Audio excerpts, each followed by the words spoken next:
గతంలో Islamic bank ఇస్తామని చెప్పేసి ఆనాడు చంద్రబాబు నాయుడు గారు అన్ని ఏర్పాట్లు చేస్తా ఉండగా ఇంతలోకి ఎలక్షన్లు వచ్చినాయి. ఆయన ఇవ్వలేడు, నేను ఇస్తాను ఇస్లామిక్ బ్యాంక్ అని చెప్పేసి ఆయన డబ్బాలు కొట్టినటువంటి జగన్మోహన్ రెడ్డి ఇస్లామిక్ బ్యాంక్ అనేది 5 సంవత్సరాల నుంచి పెట్టలేనటువంటి పరిస్థితి. కేవలం మైనార్టీ ఓట్ల కోసం దండుకుండం కోసం చేసినటువంటి అబద్ధాలు కోరు అని చెప్పి ఇవాళ మరి మైనార్టీ సోదరులందరూ కూడా గ్రహించాల్సిన అవసరం ఉంది.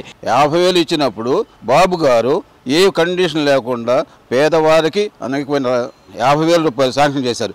ఈ రోజున ఇద్దరు 10th పాస్ కావాలని చెప్పేసి కండిషన్ పెట్టి చాలా తక్కువ మందికి 12,000 మందికి మాత్రం ఇచ్చాడు అంతవరకు ₹1,00,000. మైనార్టీల మీద అనేక దాడులు జరిగితే నోరు ఇప్పి మాట్లాడలేని ముఖ్యమంత్రి దేశంలో ఎవరైనా ఉన్నాడంటే ఈ జగన్మోహన్ రెడ్డి ఒక్కడే. అంతకుముందు ప్రభుత్వంలో అయితే ఐటీ రంగంలో కానీ మంచి మంచి ఉద్యోగాలు సంపాదించుకొని ఇంజనీరింగ్ ఐటీ వ్యవస్థలో వెళ్ళి మంచి బాగా ఆర్థికంగా డెవలప్ అయ్యి ఇళ్లు కట్టుకొని, ఈ ప్రభుత్వంలో ముస్లింలు చాలా ఎంతో వెనకబడ్డారు.